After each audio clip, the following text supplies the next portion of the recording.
옛날 옛적 지금의 마산 지역에는 울창한 산림과 말 등 물이 어우러진 아름다운 마을이 있었다. 이곳에는 많은 이들이 마음을 달래기 위해 방문하는 신비로운 장소가 있었는데 그곳은 바로 마을 가운데 자리한 거대한 복숭아 나무였다. 이 복숭아 나무는 단순한 나무가 아니었다. 마을 사람들은 이 나무가 천년의 세월을 견뎌온 영역 있는 나무라고 믿었다. 나무의 커다란 둥치에는 시간의 흐름이 새겨져 있었고 가지는 하늘 높이 뻗어 있었다. 전설에 의하면 이 나무는 천상의 신이 인간 세상을 내려다보며 쉴 수 있도록 남겨놓은 신령한 자리라는 것이었다. 마산 마을 사람들에게 이 나무는 단순한 지형지물 그 이상이었다. 이곳에서는 매년 봄이면 꽃이 만개하여 마을 전체를 향긋한 향기로 가득 채웠다. 사람들은 이 시기에 맞춰 나무 아래에서 축제를 열곤 했다. 그들은 복숭아 꽃의 향기를 맡으며 나무에게 기도를 드리고 복숭아로 만든 신성한 음식을 나누어 먹었다. 매년 이때가 되면 멀리 떨어진 지역에 살던 사람들도 이 나무를 방문하여 그 신령함을 체험하고자 했다.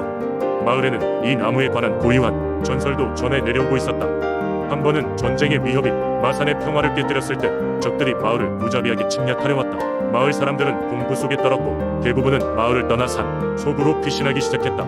하지만 한 의인이 끝까지 마을을 지키겠다고 결심하였다. 그는 마을의 상징인 복숭아 나무 앞에 무릎 꿇고 기도를 올렸다. 신이시여, 우리 마을을 구원해 주십시오. 이 나무의 영혼을 깨워 우리를 보호해 주시옵소서. 노인의 간절한 기도가 끝나자 소리 없이 바람이 불어와 나뭇잎을 흔들었다. 바로 그 순간 불가사의한 일이 일어났다. 복숭아 나무의 가지 끝에서 밝은 빛이 발산되더니 그 빛은 금세 세상을 덮는 안개로 변해갔다. 그 안개는 마을을 감싸 안으며 침략하려던 적병들의 시야를 가렸다. 혼란에 빠진 적병들은 서로를 보호하려 몸을 피하며 결국 퇴각하였다. 그 후로 마산 사람들은 복숭아 나무를 더없이 존경하고 사랑하게 되었다. 그 나무는 마을의 수호신이자 평화의 상징으로 자리 잡았다. 현대에 이르러도 마산의 사람들은 매년 이 나무 아래에 모여 전통적인 방식을 따르며 그 전설을 기억하고 기리기 위해 축제를 계속 이어나가고 있다. 복숭아 나무는 여전히 그 자리에 서 있으며 지나가는 이들에게 오래된 전설의 기억과 함께 그 시대를 뛰어넘는 신비로움을 전해주고 있다. 두 번째 이야기. 옛날 옛적 전라남도 화순의 산속 깊은 곳에 신비로운 돌탑이 있었습니다. 사람들은 이 돌탑이 신령한 힘을 가졌다고 믿었죠. 오래전부터 전해 내려오는 전설에 따르면 이 돌탑은 하늘에서 내려온 신이 손수 쌓은 것이라 전해졌습니다. 돌탑은 마치 혼자서도 균형을 잡고 고요하게 서 있는 모습이었고 그 주위에 이상하리 많지 돌이 자라지 않았습니다. 화순에 사는 사람들은 중요한 일이 있을 때마다 이 돌탑을 찾아 기도를 드리곤 했습니다. 농부들은 풍년을 기원했고 어부들은 풍어를 빌었으며 각종 병이 든 사람들은 건강과 회복을 바라며 방문했습니다. 그런데 신기하게도 돌탑을 찾아 기도를 드린 이들은 대부분 소원을 이루고 돌아갔다고 말합니다. 이러한 기적 같은 일들이 소문을 타고 퍼져나갔고 돌탑은 화순뿐만 아니라 막 지역에서도 사람들을 끌어들이게 되었죠. 그러던 어느 날 서울에서 내려온 젊은 학자가 화순에 방문했습니다. 그는 돌탑에 얽힌 전설이 단순한 미신인지 아니면 과학적으로 설명할 수 있는지 궁금해 돌탑을 조사하기 위해 왔습니다. 학자는 몇 주 동안 돌탑 근처에서 숙식을 하며 돌탑이 가진 신비로운 힘의 근원을 찾기 위해 연구에 착수했습니다.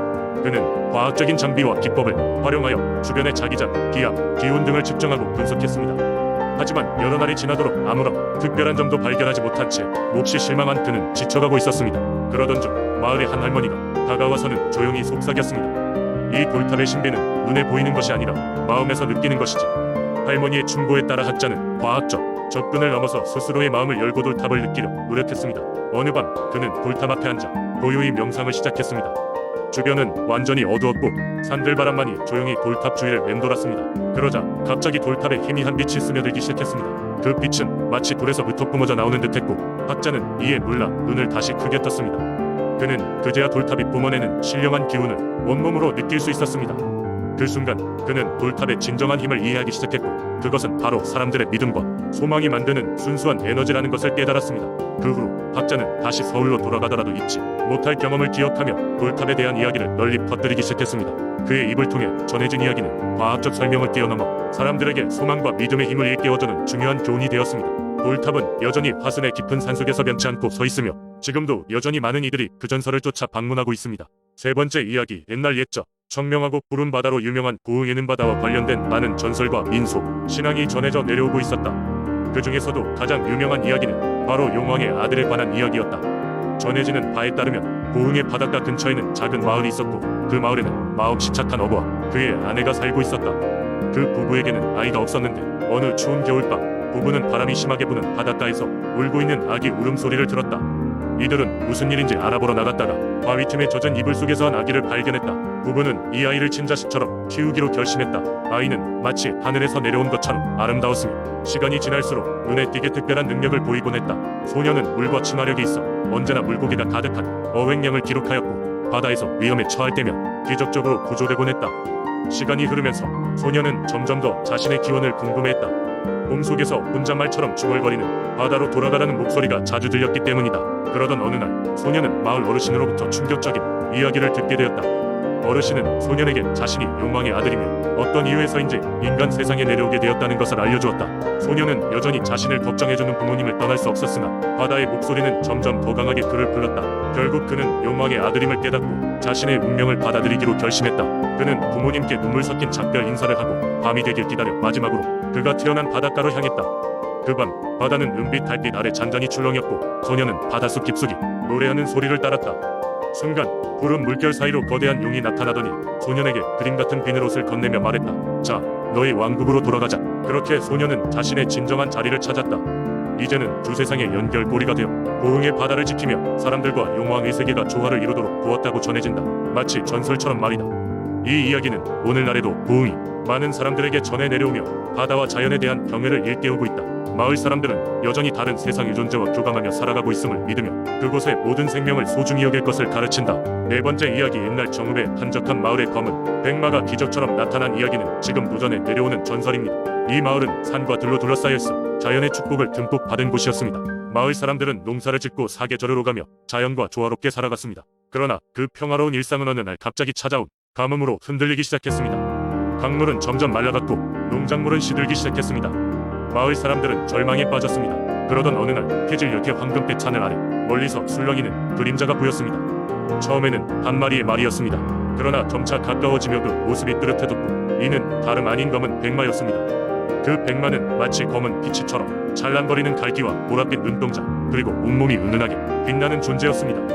마을 사람들은 처음에는 그 말을 두려워했지만 곧 그 말 주변의 풀과 꽃이 다시 살아나는 모습을 보게 되었습니다. 검은 백마는 마을을 천천히 돌아다니며 발걸음을 멈추는 곳마다 생명의 기운을 불어넣었습니다.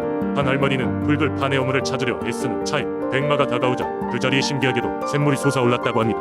아이들은 백마의 주변을 두려움없이 뛰놀았고 사람들은 그 마의 눈을 바라보며 마음의 안식을 찾았습니다. 백마는 매일같이 정해진 시간이 있던 것처럼 황혼이 되면 나타나 마을을 돌고는 사라졌습니다. 그리고 마침내 비가 내리기 시작했습니다. 사람들은 하나님께 기도하고 산매를 축하하며 가뭄의 끝을 함께 기뻐했습니다. 하지만 특이하게도 그 검은 백마는 비가 온 이후에도 매년 한두 번 마을에 들렀습니다. 백마가 찾아오는 날은 마을에 특별한 일이 생기는 날이라고 여겼습니다. 결혼식이나 농사의 시작 그리고 중요한 결정의 날에 백마가 나타나면 그의 축복이 함께한다고 믿었죠.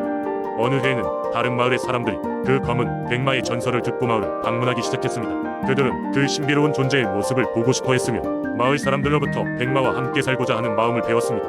이야기는 점점 멀리 퍼져나갔고 자연을 경외하는 이들의 마음에 이제 수없는 전설로 자리 잡았습니다. 지금도 정읍의 오래된 마을을 찾으면 그 마을 중심에 작은 샘이 흐르고 있습니다. 마을 사람들은 그 샘을 백마의 눈물이라 부르며 전설을 이어가고 있습니다. 세월이 흐른 지금도 해질녘이 되면 여기저기서 들려오는 말 발굽 소리에 마음이 설렌다는 할머니의 이야기를 들을 수 있습니다. 과연 그날 마을에 찾아온 검은 백마는 무엇이었을까요? 자연의 정령이었을까요? 아니면 그저 한 사람의 상상이었을까요? 답은 알 수 없지만 결국 그 전설은 마을에 오래도록 남아 사람들의 삶을 풍요롭게 만들었습니다.